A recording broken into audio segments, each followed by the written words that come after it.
ससा आणि कासवाची गोष्ट सांगून झाली तसा लहानसा राजू म्हणाला, आई कासवच का जिंकले? ससा का नाही? आताच तर सांगितले ना. ससा झोपला होता म्हणून. ती बोलली, लॅम्प चालू बंद झाला. बाळ झोप आता. बाहेर किती पाऊस सुरू आहे. बाहेर पावसाच्या सरी कोसळत होत्या. जोराचा वारा घोंगावत होता. अधूनमधून विजा लकलकाट करीत होत्या व मध्येच ढगांचा गडगडाट होत होता.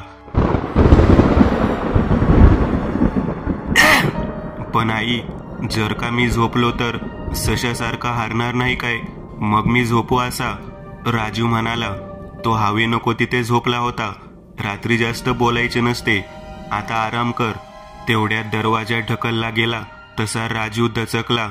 आई असं ओरडून तो धावला व नुकत्याच दरवाजा उघडून दारात उभ्या असणाऱ्या परिणितीला बिलगला.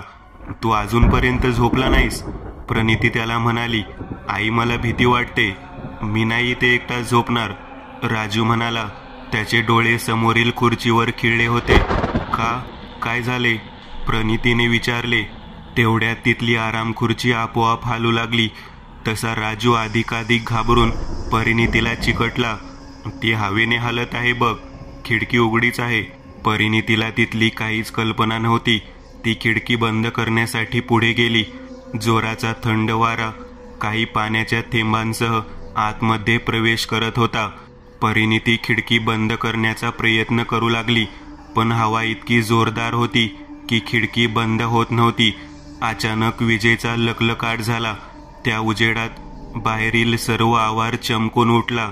तशी परिणितीची नजर घराच्या आवारात उभ्या असलेल्या एका स्त्री आकृतीवर पडली. तशी परिणिती घाबरून मागे सरकली. अजून एकदा तिने तिथे नजर रोखली, मात्र आता तिथे काळोख होता. परिणितीने लगेच खिडकी बंद केली व ती मागे फिरली. राजू दारात उभा होता. त्याची नजर परिणितीवर खिळली होती. तू अजून झोपला नाहीस? पण तिचे बोलणे संपेपर्यंत राजू बाहेर पळाला. अरे थांब, कुठे पळतोस?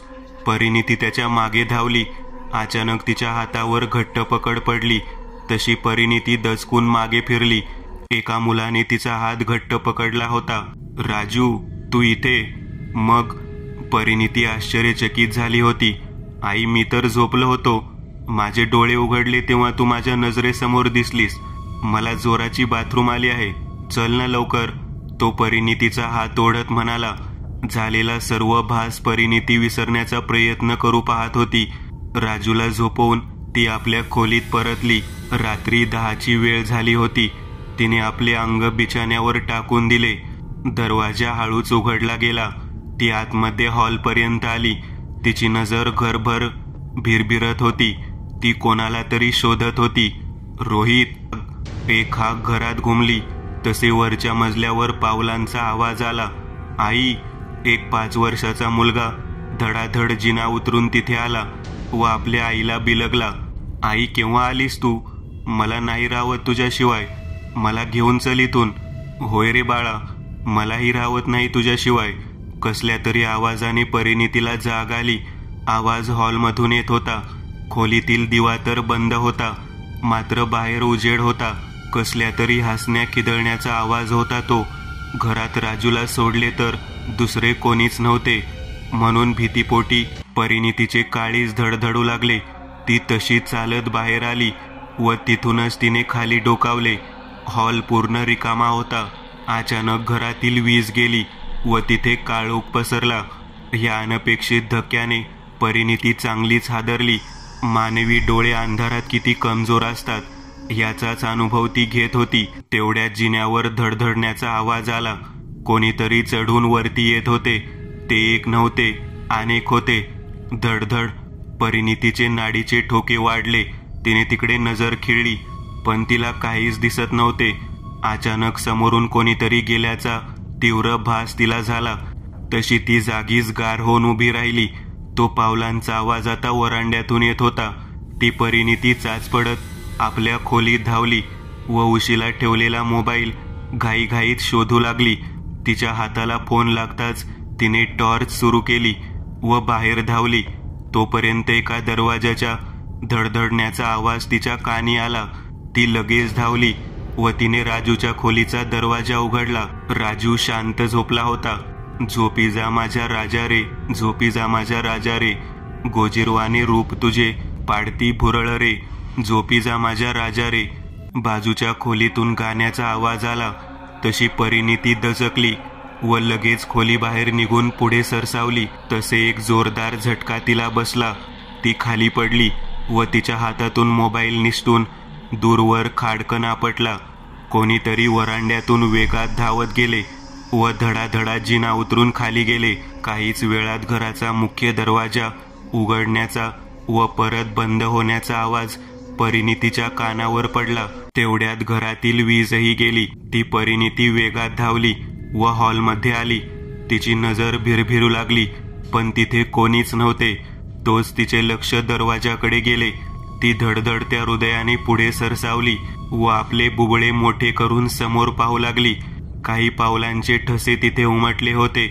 बाहेर पावसामुळे चिखल झाला होता व कोणीतरी तसेच बाहेरून आत आल्याचा तो पुरावा होता. अचानक परिणितीच्या डोळ्यासमोर मगाशी पाहिलेली आकृती चमकून गेली व तिची शंका दाट झाली.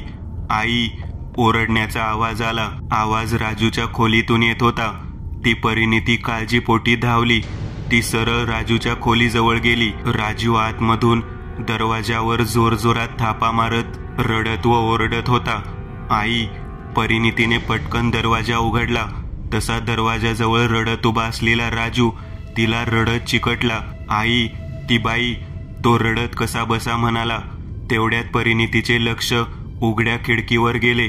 तिथे पांढरट हात खिडकीला पकडून उभे होते व एक डोके वरती आलेले होते. तिचा चेहरा त्या घट्ट केसात झाकला होता. तिने लगेच आपला एक पाय आतमध्ये टाकला व आपले संपूर्ण शरीर आतमध्ये झोकून दिले. परिणिती खूप घाबरली होती. मात्र प्रसंगावधान राखून तिने लगेच राजूला आपल्या कुशीत उचलून घेतले व ती तशीच देव्हाऱ्यात येऊन बसली. घरातील वीज गेली होती व तिथे हसण्या ओरडण्याचा आवाज घुमला होता. कोणीतरी घरात ओरडत फिरत होते. आपल्या मुलाला कुशीत घेऊन परिणिती तिथे आपले अंग चोरून बसली होती. तिने आपले डोळे घट्ट बंद केले होते व ती आपल्या कानांवर विश्वास ठेवू पाहत नव्हती. तिच्या समोरच कोणीतरी धपाधप धावत फिरत होते. ते कोण आहे ते परिणिती पाहू इच्छित नव्हती. अचानक देव्हाऱ्यातील दिवा विझला. विघ्नेश, मी बोलते ना, मी इथे एक क्षणही राहणार नाही म्हणून, परिणिती गंभीरपणे म्हणाली. बघ, आता मी मुंबईला नाही ग बाई, थेट दिल्लीत आहे. अशात मला तिथले काहीच करता येणार नाही. घर घेऊन आठवडा झाला नाही आणि तुझ्या तक्रारी सुरू. मी कामात लक्ष घालू की तुझ्याकडे, त्रासलेला विघ्नेश म्हणाला.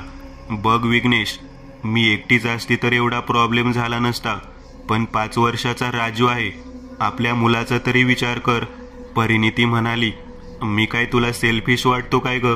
काय घडले होते परत एकदा सांग बघू, विघ्नेशने विचारले. रात्री घडलेला सर्व प्रकार परिणितीने जशास तसा सांगून टाकला. हे बघ, ते कर्मन आणि कलावंती आज येतील तिथे, तेवढाच तुला आधार असेल. हरीशलाही मी पाठवतो. तिथे नाशिकमध्ये कोणीतरी भूताटकी दूर करणारा माणूस राहतो. तो त्याला ओळखतो. हवे तर तिथे एकदा जाऊन ये. मी कंपनीचे काम टाकून असा सरळपणे निघून येऊ शकत नाही. समजून घे परी प्लीज, विघ्नेश बोलला व त्याने फोन कट केला. तेवढ्यात दारावरची बेल वाजली. तशी परिणिती दरवाजा उघडण्यासाठी गेली. दरवाजात करमन काका आणि कलावंती उभी होती. त्यांचे थोडे वय झालेले वाटत होते, मात्र ते घरातील सर्व कामे नीटपणे करू शकतील असे परिणितीला वाटले. तसेही या घरात तिला आधार हवा होता. या आत या, तिने दोघांना घरात घेतले व त्याची खोली दाखवून दिली. रात्रीच्या जेवणानंतर परिणिती राजूला घेऊन खोलीत गेली. आज एकही खिडकी उघडी ठेवली नव्हती किंवा दरवाजाही एकदम बंद करून दिला नव्हता. करमन आणि कलावंतीला रात्री घडणाऱ्या भीतीदायक गोष्टींची कल्पना नव्हती. राजू झोपला होता, मात्र परिणितीच्या डोळ्यावर झोप नव्हती. कुठे खट झाले तरी ती दचकून तिकडे पाही. हालणाऱ्या सावलीला पाहून ती दचकून जाई. केव्हा तरी तिचे डोळे लागले. रात्रीच्या 12-1 सुमारास परिणितीला जाग आली. आज कुठलाच दिवा बंद केला नव्हता. संपूर्ण घरात प्रकाश चमकत होता. अचानक तिच्या मानेला गार हवेचा झोत स्पर्श करून गेला. खिडकी उघडी आहे की काय या विचाराने तिने मागे पाहिले, पण खिडकी बंद होती. ती चालत बाहेरपर्यंत आली. सवयीने तिची नजर घरभर फिरली. तशी ती हॉलमध्ये एका सोफ्यावर स्थिरावली. कोणीतरी तिथे सोफ्याला रेलून बसले होते. ती आकृती परिणितीला ओळखीची वाटली. तशी ती लगेच जिना उतरून हॉलमध्ये आली. आपण इतक्या रात्री इथे काय करता? परिणितीने विचारले. समोरच सोफ्यावर कलावंती शांत बसली होती. चेहरा निर्विकार व डोळे तसेच सताड उघडे आणि समोरच्याच कोणत्या तरी वस्तूवर खिळले होते. ती एकही प्रश्नाची उत्तर न देता शांत बसून होती. माझ्या घरातून चालती हो? अचानक एक मोठा आवाज तिथे घुमला. आवाज कलावंतीपासून आला होता, पण ती तर पुतळ्यासारखी शांत आणि चेहरा जशाचा तसा स्थिर होता. तुला ऐकू येत नाही काय? माझ्या घरातून आत्ताच्या आता चालती हो? परत तोच आवाज परिणितीच्या कानावर गेला. आवाज कोण्या बाईचा नव्हता, कोणा पुरुषाचा नव्हता, तर एका लहान मुलाचा होता. तोच फुलदाणी हवेत उडत येऊन परिणितीच्या कपाळावर आपटून फुटली. तशी परिणिती आपले डोके धरून खाली पडली. तिची नजर कलावंतीवर स्थिरावली होती. कलावंती झटक्यात उठली. तिचा चेहरा आता गायब होता. तिथे एक विद्रूप पडलेला लहान मुलाचा चेहरा निर्माण झाला होता. शरीर मात्र तेच कलावंतीचे म्हणजेच एका स्त्रीचे होते. ते पाहताच परिणिती भीतीने मागे सरकली. निघून जा इथून, तो चेहरा ओरडला. तसा बंद दरवाजा आणि घरातील प्रत्येक खिडकी थरथरू लागली. खाड खाड करून खिडक्या आपटू लागल्या. तो चेहरा आणि त्याची जळजळीत नजर परिणितीवर स्थिरावली होती. अचानक त्याच्या तोंडातून कांठाळ्या फोडणारी मोठी किंकाळी फुटली. तसे परिणितीने दोन्ही हात आपल्या कानावर घेतले. राजू ओरडत खोली बाहेर पडला. त्याला पाहताच परिणिती धावली व त्याला तिने आपल्या कुशीत घेतले. कर्मन आणि कलावंतीही बाहेर धावत आले. समोरचा प्रकार पाहताच त्यांची बोबडी वळाली. ती आकृती तर गायब झाली होती, मात्र दरवाजा व खिडक्या आपटत होत्या. परिणिती आणि घरातल्यांना लगेच पुढचा धक्का बसला. दरवाजा खाड करून उघडला गेला. पांढरट धुके आतमध्ये आले आणि त्याचबरोबर तिथे एक स्त्री आकृती उभी ठाकली. केस सुटलेले आणि कमरेपर्यंत लोंबकळत होते. हातपाय पूर्ण पांढरे फटक होते, तर अंगावर एक पांढरा झगा होता. तिचा चेहरा पूर्ण कुजून काळपट पडला होता व तिचे पांढरे चमकणारे डोळे घरातील माणसावर स्थिरावले होते. राजू तिला पाहताच किंचाळून परिणितीच्या कुशीत शिरला. परिणिती ताटकाळ सोफ्यावर बसली होती. तिचे डोळे दरवाजाकडे लागले होते. डोक्याला झालेल्या जखमेमुळे तिचे डोके ठणकत होते. राजू समोरच आपल्या खेळण्यासोबत खेळत होता. मालकीन, आल्याची चाय. परिणितीने चहाचा कप हातात घेतला. तुम्हाला एक विचारू काय? वाईट वाटून घेऊ नका, कलावंती म्हणाली. विचारा मालकीन. ते रात्री जे घडले होते ते खूपच भयानक होते. मला वाटते आपण हे घर सोडले पाहिजे, कलावंती म्हणाली. आपण जो आधार दिला खूप आहे. तुम्हाला पाहिजे तर तुम्ही जाऊ शकता, परिणिती बोलली. नाही मालकीन, तुम्हाला आणि तुमच्या मुलाला असे संकटात एकटे सोडून जाणार नाही आम्ही. घाबरू नका, घाबरू नका तुम्ही. देव नक्कीच काही ना काही मार्ग काढेल, कलावंती बोलली. तसे दारावरची बेल वाजली. दरवाजा उघडताच बाहेर हरीश उभा असलेला दिसला. विघ्नेशने सांगितलेच होते त्याच्याविषयी. तसेही परिणिती त्याला ओळखतच होती. तो विघ्नेशच्याच सोबतीला कंपनीत काम करायचा. वहिनी, विघ्नेशने मला सगळं सांगितलं आहे.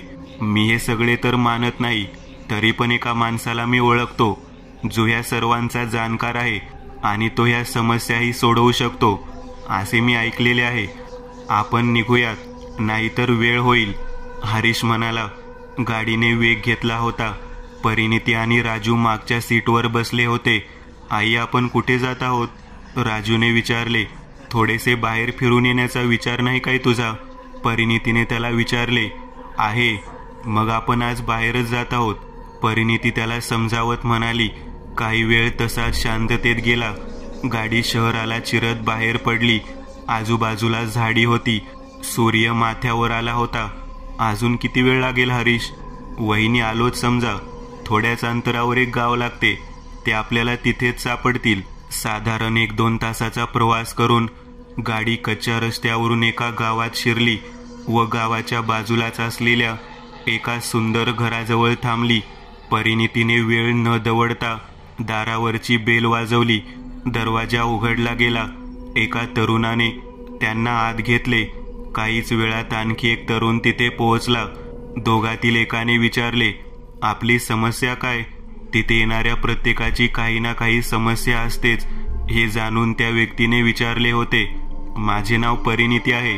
हा माझा मुलगा राजू आणि हा हरीश आहे, अगदी भावासारखा. माझे पती सध्या बाहेर आहेत कंपनीच्या कामानिमित्त, म्हणून नव्या घेतलेल्या घरात आम्ही एकटेच राहत होतो. काही आठवडाच गेला असेल आणि तिथे काहीतरी पॅरानॉर्मल ॲक्टिव्हिटी सुरू झाल्या. काही दिवस ते साधेच वाटले, मात्र आता त्याने भयंकर रूप घेतले आहे.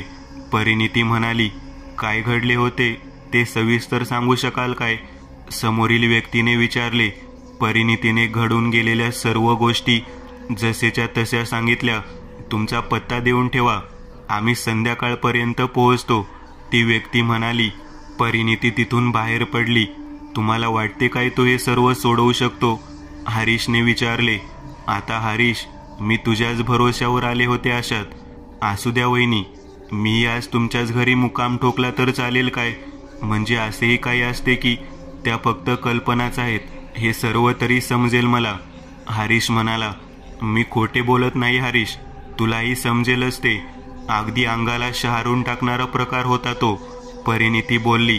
रुद्र, तुला काय वाटते, हे एखादे गंभीर प्रकरण आहे काय? परिणिती जाताच नितेशने विचारले. नाही सांगता येत. वरवरून पाहता तर निखाऱ्याची झळही आपल्याला समजत नसते. त्याला हात लावल्यावर कळते की त्याच्यात भाजून टाकण्याची शक्ती आहे. म्हणजे हे सर्व जीवघेणे आहे तर? नाही नितेश, जे काही आहे त्याने एवढ्या दिवसातही त्यांना हानी पोहोचवली नाही. म्हणजे हे प्रकरण जीवघेणे तर नाही, पण गंभीर मात्र आहे. एखादे रहस्य दडलेले आहे तिथे, ज्याच्यामुळे या सर्व घटना घडत आहेत, ज्या डोक्याला हेलावून टाकतात. घरी येताच राजू आपल्या खोलीत धावला. सवयीने दरवाजा लोटून तो समोर पडलेल्या खेळण्यांकडे बघत राहिला. खोलीत त्याच्या खेळण्यांचा पसारा तसाच पडला होता. तो परत त्या खेळण्यात गुंतला.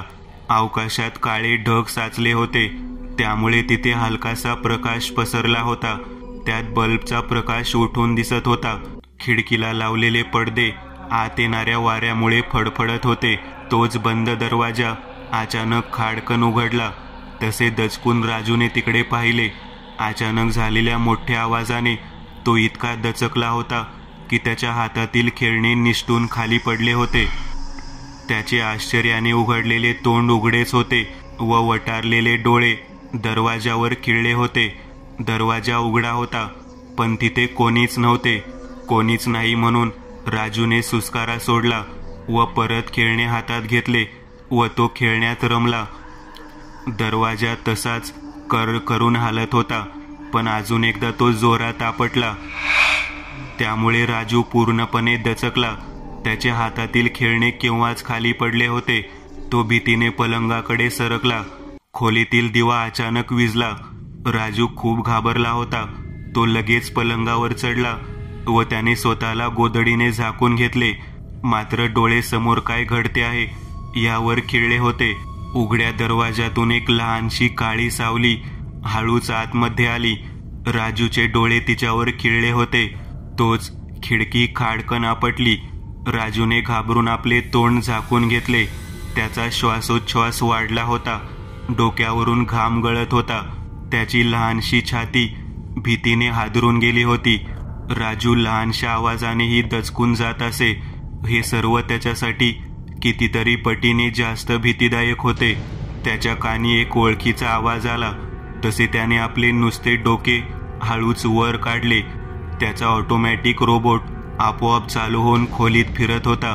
काही वेळातच तो बाथरूमच्या दिशेने निघून गेला.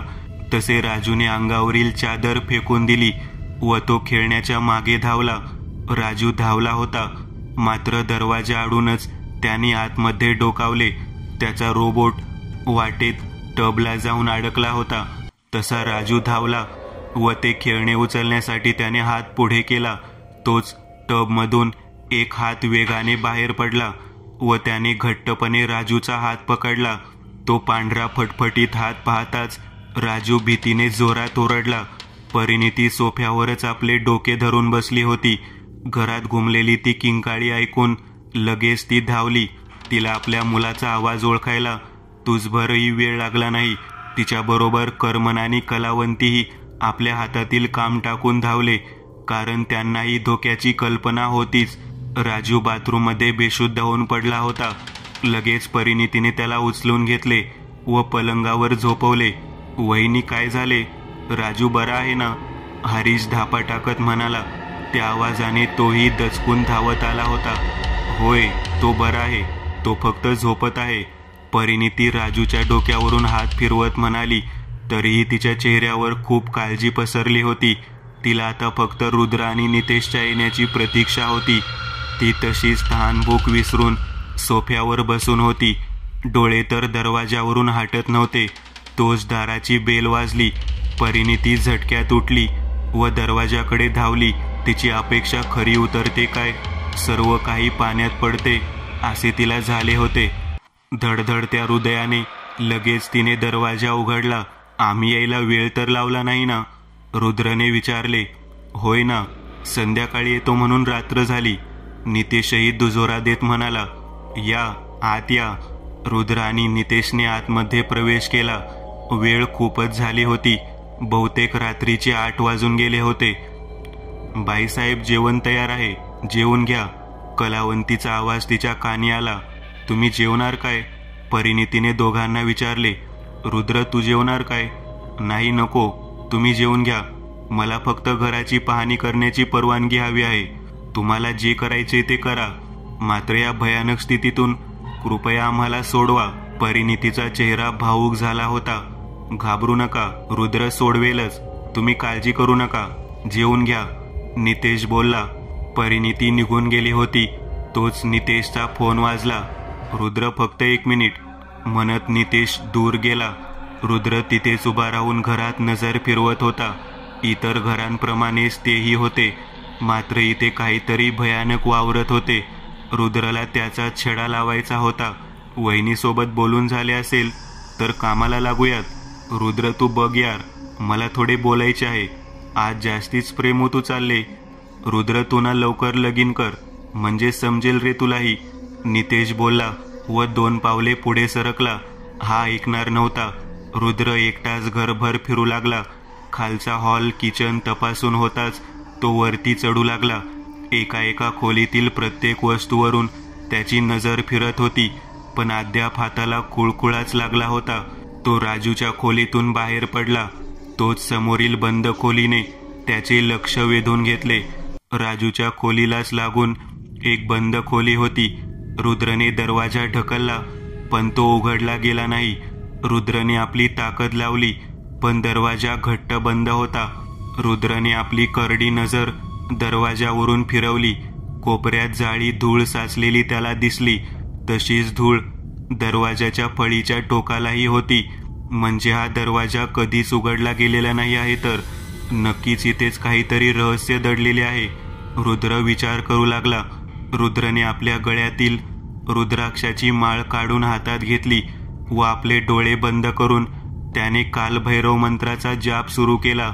मंत्राचा जाप पूर्ण होताच रुद्रने तो थरथरता हात दरवाजाला लावला.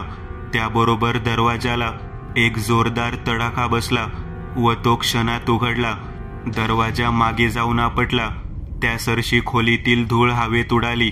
वरांड्यातील बल्बचा तिरकस प्रकाश झोत आत पडला होता. ती फक्त एक बारीक रेघ होती प्रकाशाची. आतमध्ये मात्र काळाकुट्टा अंधार साचला होता. रुद्रने अंदाजा घेऊन खोलीतील बल्बचे स्विच ऑन केले. तसा खोलीतील बल्ब झर करून स्थिरावला. खोली बंद असल्यामुळे आतमध्ये कधीच सफाई केली गेली नव्हती. तिथे वातावरणातील उडून आलेली धूळ साचली होती. समोर एक पलंग होता. त्याच्यावरील अंथरूण जसेच्या तसे होते. पलंगाच्याच बाजूला एक टेबल खुर्ची व एक पुस्तक ठेवण्यासाठीचे लाकडी कपाट होते. कपाटातील कप्प्यात धुळीने माखलेली पुस्तके होती. भिंतीला एका लहान मुलाचा फोटो टांगलेला होता. तो जेमतेम 5 वर्षाचा मुलगा होता. प्रत्येक वस्तू आपापल्या जागी जशीच्या तशी स्थिर होती. रुद्रला टेबलावर एक खेळणे पडलेले दिसले. ते अगदी हुबेहूब राजूच्या खेळण्यातील रोबोट सारखे होते. रुद्रने तिकडे पाऊल उचलली. तोच तो दचकला. खाली फरशीवर त्याला काही रक्ताचे सुकलेले डाग दिसले. रुद्रची विचारांची गाडी आता सुसाट झाली होती. काहीतरी रहस्य लपलेले होते तिथे आणि तेच या घरात होणाऱ्या प्रत्येक घटनेला जबाबदार होते. त्या रक्तांच्या डागाला हात न लावता रुद्र तसाच उठला व दरवाजा लोटून रुद्र टेबलाकडे सरसावला. रुद्र हळूच त्या टेबलाजवळ गेला. त्याने त्या खेळण्याला हात लावला. तशी अजब नकारात्मकता त्याला तीव्रतेने जाणवली. काही दृश्य रुद्रच्या डोळ्यासमोर नाचू लागली. तसे रुद्रने आपले डोळे बंद केले. पण तेवढ्यात दरवाजा खाडकन लोटला. तो आवाज कानी येताच रुद्रने जबरदस्ती स्वतःवर हावी हो पाहणारी तंद्री खंडित केली व रुद्रने लगेच डोळे उघडले. एक व्यक्ती जी त्याच्या दिशेने वेगात येत होती ती जागीच थांबली. रुद्र, तू काय करत आहेस इथे? त्या व्यक्तीने विचारले. माझ्या भावालाही नेहमी ठाऊक असते की माझी पुढची पायरी काय असेल, रुद्र शांतपणे म्हणाला. त्याची नजर नितेशच्या हातात चकाकणाऱ्या चाकूवर खिळली होती. तसे समोर उभ्या असलेल्या नितेशने आपले तोंड विचकले. त्याचे होठ फाटल्यासारखे झाले. ते हास्य क्रूर होते. हातात तळपणारा चाकू त्याने जोरात रुद्रवर उगारला. पण रुद्र आधीच सावध होता. त्याने एक पांढरट गोळी, ही पांढरट गोळी विभूतीचाच एक भाग आहे, मात्र मंत्र उच्चाराने तिची शक्ती दुप्पट केली जाते. जिचा वार दुष्ट शक्ती एक क्षणही सहन करू शकत नाही. ती गोळी काढून तिचा हातात भुगा करून ठेवला होता. रुद्रने वेळ न दवडता तो नितेशच्या दिशेने फेकला. तसा फट आवाज झाला व एक दिव्य प्रकाश तिथे निर्माण झाला. त्या सरशी ती नितेशचे रूप घेऊन आलेली दुष्ट शक्ती क्षणात तिथून नाहीशी झाली. रुद्रने आपल्या पिशवीतून विभूती काढून तिच्याने स्वतःभोवती एक संरक्षण रिंगण आखून घेतले व ते खेळणे हातात घेऊन त्याने आपले डोळे बंद केले. कितीतरी वेळ गेला आणि रुद्रने आपले डोळे उघडले तर समोर नितेश उभा होता. हा आवाज कसला होता रुद्र? खूप मोठा आणि ते धूरही साचला होता. मगापासून दरवाजावर उभ्या असणाऱ्या नितेशने रुद्रचे डोळे उघडताच त्याला विचारले. नंतर सांगतो, आता हॉलमध्ये जाऊयात. दोघेही हॉलमध्ये आले. सर्वजण आधीच तिथे हजर होते. रुद्रचे लक्ष राजूवर गेले. त्याची नजर रुद्रवर खिळली होती. रुद्रला त्यातील फरक समजून आला होता. रुद्र, यज्ञाला सुरुवात करूयात? नाही, त्याची गरज नाही. तुम्ही एक काम करा, राजूला खोली झोपवून या, रुद्र परिणितीला उद्देशून म्हणाला. पण तो एकटाच. परिणिती अडखळली. रुद्रला तिची काळजी ठाऊक होती. रुद्र म्हणाला, त्याची चिंता करू नका, फक्त मी सांगतो तसे करा. आज रुद्रला काय झाले आहे असं कधी तो वागायचा नाही. प्रत्येक काम त्याला झटक्यात करण्याचे आवडते. रुद्र आज मुद्दामून वेळ लावत आहे कामाला. नितेश स्वतःशी विचार करत होता. नितेश, जास्ती विचार करू नकोस. आज काम नाही, फक्त आराम आहे. आपण जरा त्या कोपऱ्यात आसन मांडूया. पण रुद्र, करायचे तरी काय आहे पुढे? बावरलेल्या नितेशने विचारले. सांगितले ना, आराम करायचा आहे म्हणून. चला. सगळेजण तसेच त्या हॉलमधील कोपऱ्यात बसून राहिले होते. रुद्रने आपली मान खुर्चीला रेलली होती व आपले डोळे मिटले होते. नितेशची नजर मात्र रुद्रवर खिळली होती. रुद्र असा कधीच वागायचा नाही. हा तो रुद्र नाही. रुद्र असता तर त्याने अद्याप कामाला सुरुवात केली असती. आज रुद्र खूपच वेगळा वागत होता. नितेशला ते जाणवत होते. घरातील सर्व माणसे तसेच रुद्र बरोबर जागरण करत होते. इतका वेळ गेला. साहजिकच त्यांच्यावर झोपेने झडप घातली असावी. तेवढ्यात दरवाजा खाडकन उघडला. तो आवाज होताच सर्वांची झोप उडाली. रुद्र जागाच होता व त्याची नजर मगापासून दरवाजावर खिळली होती. आता दरवाजा उघडला गेल्याने रुद्र सावध झाला होता. उघडलेल्या दरवाजातून पांढरट धुके आतमध्ये शिरले. बाहेरील वारा आतमध्ये घोंगावत येऊ लागला. एक पाऊल धुक्याला चिरत आतमध्ये पडले. त्याच्या पायात काळपट चकाकणारे बूट होते. तो थोडा पुढे आला. आता त्याची जीन्स आणि त्याच्या अंगावरील शर्ट आणि त्यावर चढवलेला ब्ल्यू कोट दिसू राहिला होता. हातात स्मार्ट वॉच होते. चेहरा अजूनही धुक्यातच होता. त्याने लगेच घरात पाऊल ठेवले आणि परिणितीचे काळीज धडाडले. समोरील व्यक्ती दुसरी तिसरी कोणी नसून तिचा नवरा विघ्नेश होता. परिणिती जागची उठणार तोच रुद्रने तिला शांत राहण्याचा इशारा केला. तशी परिणिती आपले वटारलेले डोळे विघ्नेशवर रोखून खाली बसली. तिचा श्वास आतमध्येच रोखला गेला होता. विघ्नेश हळूहळू पुढे सरकू लागला. त्याची चाल सामान्य नव्हती. तो एखाद्या बाईसारखा चालत आत येत होता. ते शरीर की काय फक्त विघ्नेशचे होते. ते घरात आलेले मात्र कोणीतरी वेगळेच होते. हरीशचे तोंड उघडले गेले होते. मात्र ही सुरुवात होती फक्त त्याच्यासाठी. नितेशने आपले डोळे तिकडे रोखले होते. विघ्नेश चालत हॉलच्या मध्यापर्यंत आला आणि आपल्या स्त्री मिश्रित आवाजात त्याने एक हाक मारली, रोहित. ती हाक घरात घुमली. तसे वरच्या मजल्यावर कोणीतरी धावत असल्याचा आवाज येऊ लागला. आई. एक आवाज घरात घुमला. तसे सर्वांचे लक्ष तिकडे गेले. राजू. परिणितीच्या तोंडून उद्गार बाहेर पडला. जिन्यावरून राजू धावतच हॉलमध्ये आला. आई म्हणत त्याने विघ्नेशला मिठी मारली. माझं बाळ म्हणत विघ्नेशनेही राजूला मिठीत घेतले. हरीश आपले डोळे चोळू लागला. राजू विघ्नेशला आई कसा काय म्हणू शकतो हाच त्याला मोठा प्रश्न पडला होता. परिणिती मात्र सर्व प्रकार पाहून जागीच गार झाली होती. आई केव्हा आलीस तू? मला नाही राहत तुझ्याशिवाय. मला घेऊन चल इथून. राजू म्हणाला. होय रे बाळा, मलाही राहत नाही तुझ्याशिवाय. चल म्हणत विघ्नेशने राजूचा हात पकडला व ते काही पावले पुढे चालले. तोच विघ्नेशचे पाय अडखळले. त्याने आपली मान मागे फिरवली. सोड माझ्या बाळाला. तो माझा आहे. माझ्यासोबतच राहील. मी घेऊन जाईल त्याला. विघ्नेशचा आवाज वाढला होता. तो एखाद्या बाईसारखा झाला होता. विघ्नेशचा चेहराही भेसूर झाला होता. त्याचे वटारलेले डोळे पांढरे फटफटीत पडले होते. ते दृश्य काळजाला चिरणारे होते. हरीश ते सर्व पाहून भीतीने थरथरू लागला होता. रुद्र तिथे केव्हा गेला ह्याचाच नितेश विचार करत होता. आपल्या मुलाची आणि नवऱ्याची झालेली अशी अवस्था पाहून परिणिती जागीच खिळली होती. काळजीने तिचे डोळे पाणावले होते. रुद्र तसाच राजूचा हात पकडून शांत उभा होता.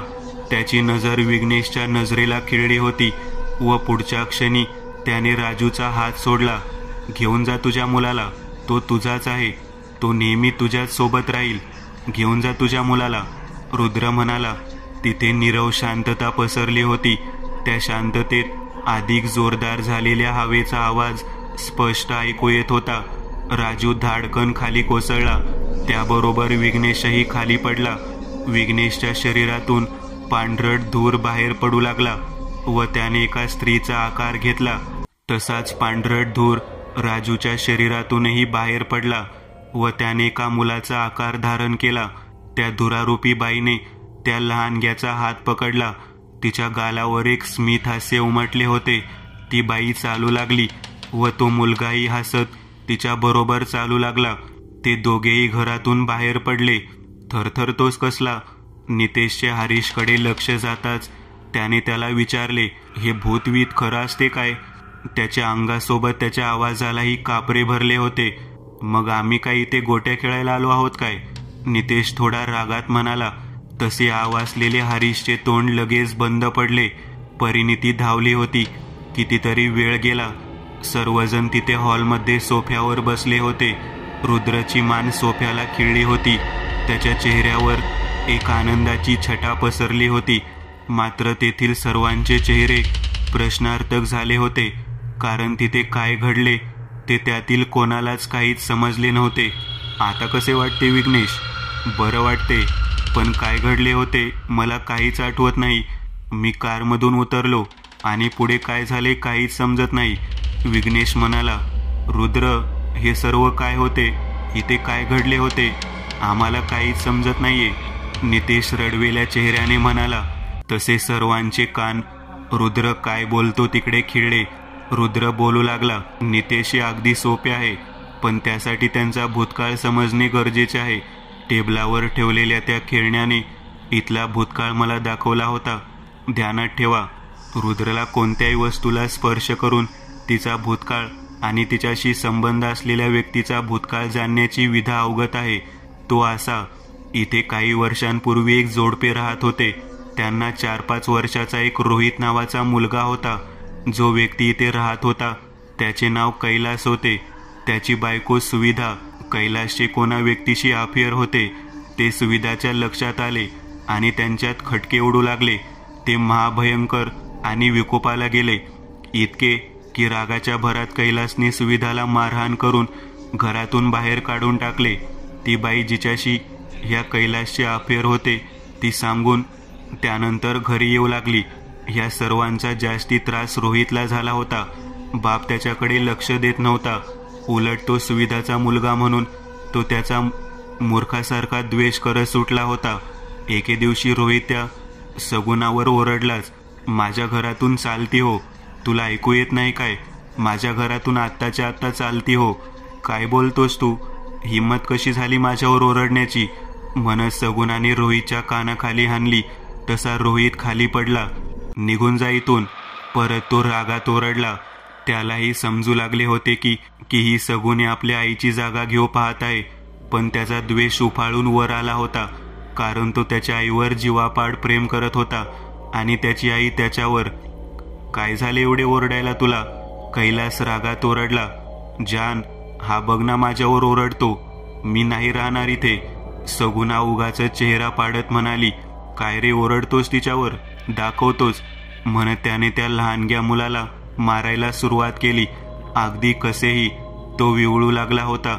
सगुणाच्या चेहऱ्यावर एक आसुरी हास्य पसरले होते. ते दोघेही निघून गेले होते घरातून. मात्र राजू तिथेच विवळत पडला होता. तेवढ्यात घरातील टेलिफोन वाजला.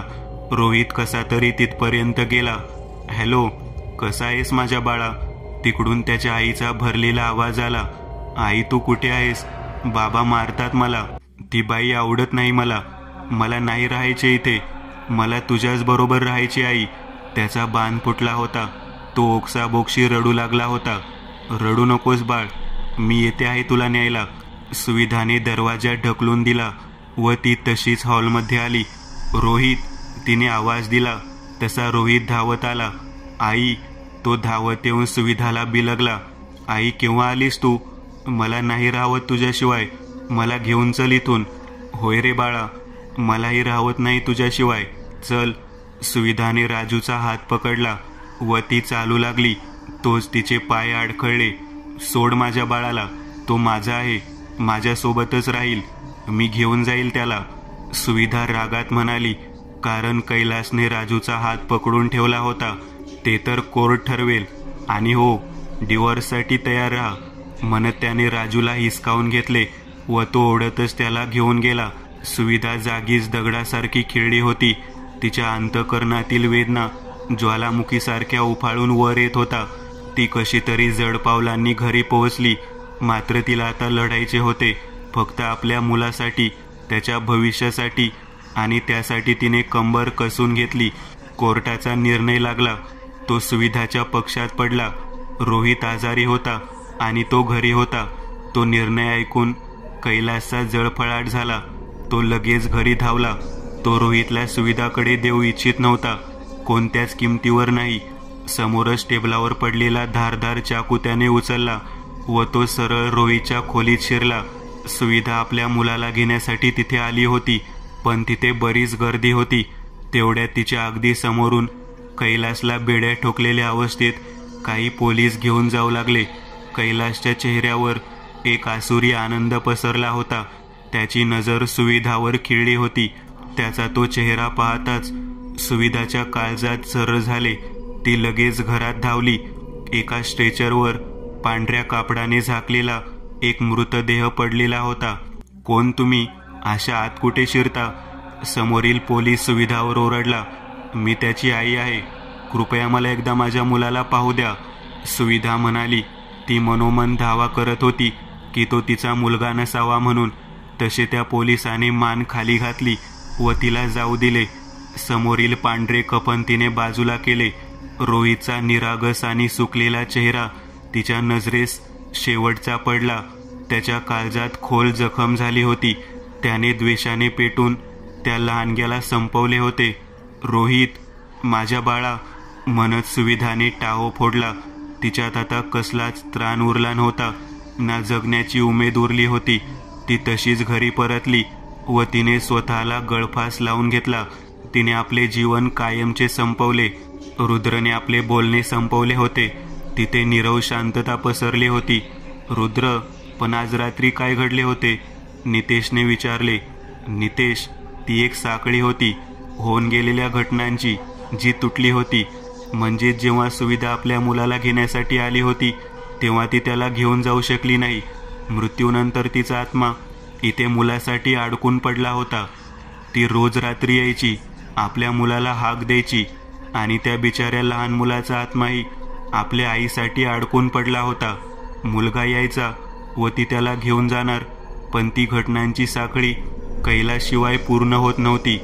आणि त्यानंतर मुलाला तो ओढत घेऊन जातो आणि सुविधा जेव्हा येते दुसऱ्यांदा, तेव्हा मुलगा मेलेला असतो आणि ती रिकाम्या हाताने परतते.